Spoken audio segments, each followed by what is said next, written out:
Back to the Future is getting a new 35th anniversary Blu-ray and 4K box set this fall. It includes many of the previous set's special features, plus new extras like previously unseen audition tapes featuring some famous actors.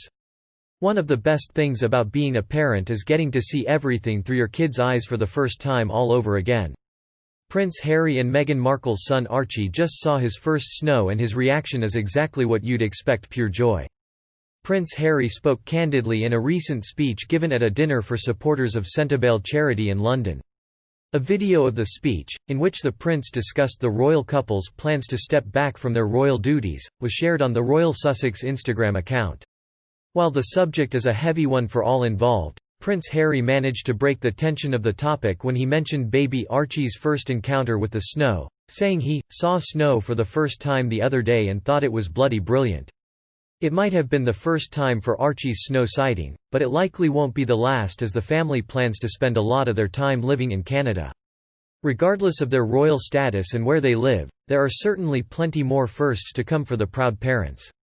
Shahrzad War Kenton featured photo, Sussex Royal via Instagram-related stories. Prince Harry and Meghan Markle announce they're taking a step back. Meghan Markle and Prince Harry share a glimpse into their past year and a new pic of Archie. Meghan Markle and Prince Harry's 2019 Christmas card is all about Archie.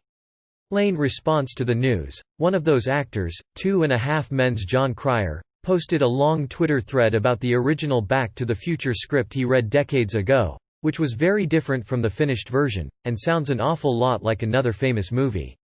Here's Cryer's thread from Twitter, which he says is based on the script that he read before his audition. In this draft, the time machine was not a DeLorean. And the secret ingredient for time travel came from a special ingredient rather than lightning. It surely does to anyone who has seen Indiana Jones and the Kingdom of the Crystal Skull, which opens with a sequence where Indy accidentally stumbles into a nuclear test in the 1950s and survives certain doom by hiding inside a lead-lined refrigerator at the last moment. Cryer's recall of this 35-year-old script is impressive, although he did get a couple of minor details wrong. Marty didn't hide in a refrigerator after accidentally losing his Coke. The refrigerator was the time machine. Doc, called Professor Brown, in early drafts, builds the time machine's laser on top of a fridge. According to the early draft available online, Marty doesn't accidentally drop the all-important Coke bottle, either. He leaves it behind in a jacket he forgets in Professor Brown's truck. The common denominator between Back to the Future and Kingdom of the Crystal Skull is Steven Spielberg, who produced the former and directed the latter, and clearly liked the fridge gag even if it wound up being cut from BTTF.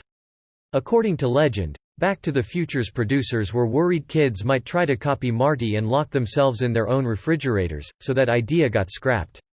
Even after the fridge was swapped for a DeLorean, the idea of using a nuclear bomb test as the propulsion device that returns Marty to the future remained in the script for a while, as evidenced by this storyboard sequence, illustrated by Andrew Probert, that shows Marty driving the time machine directly into a nuclear explosion.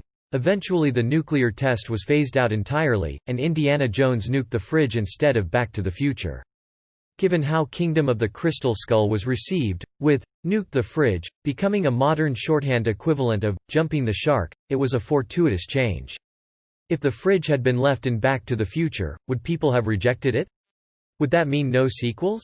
Does that mean no 35th anniversary Blu-ray set? And then no John Cryer tweets about the script in 2020. Wow, this whole thing is getting very heavy, Professor. Gallery, the best sci-fi movie posters ever.